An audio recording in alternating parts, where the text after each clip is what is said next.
आणखीनही महत्त्वाच्या टॉप 9 घडामोडींचा आढावा घेऊयात। शेतकऱ्यांनी विश्वास ठेवला पण श्रीमंत लोकप्रतिनिधींनीच तिजोरी लुटली। रणजितसिंह नाईक निंबाळकरांची रामराजेंवर जोरदार टीका।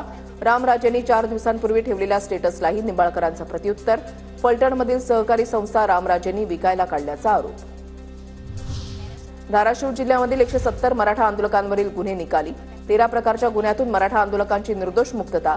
न्यायालयाच्या निकालानं मराठा आंदोलकांना मोठा दिलासा। मुख्यमंत्री फडणवीसांच्या आश्वासनानंतर बच्चू कडू यांनी जिल्हाधिकाऱ्यांच्या हस्ते नारळ पाणी पियाले। दिव्यांगांच्या प्रश्नांसाठी एप्रिलमध्ये बैठक घेण्याचं आश्वासन।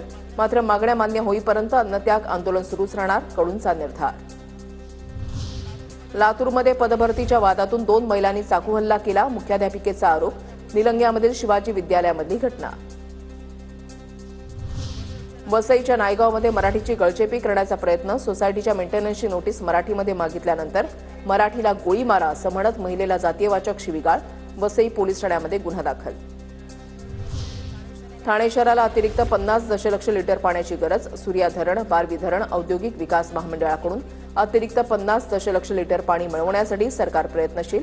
राज्यमंत्री माधुरी मिसाळ यांची विधान परिषदेमध्ये माहिती। सहकारी बँकेच्या इतिहासामध्ये प्रथमच रिझर्व्ह बँकेनं राज्य सहकारी बँकेला 500 कोटींच्या रोखे वितरणास परवानगी।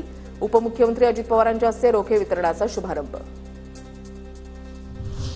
तिरुपती मंदिरात फक्त हिंदूंनाच काम द्यावं आणि इतर धर्माच्या कर्मचाऱ्यांची बदली करावी। आंध्र प्रदेशचे मुख्यमंत्री चंद्रबाबू नायडू यांचं विधान। राजकारण तापण्याची शक्यता। भारतीय रिझर्व्ह बँक येत्या 1 एप्रिलपासून बँकिंग नियमामध्ये बदल करणार। बँक खात्यामध्ये मिनिमम बॅलन्स ठेवणं, एटीएम ट्रान्झॅक्शन शुल्क असे नवे बदल एसबीआय, पीएनबी, कॅनरा बँक आणि एचडीएफसी बँकेसह अनेक बँकांना लागू होणार।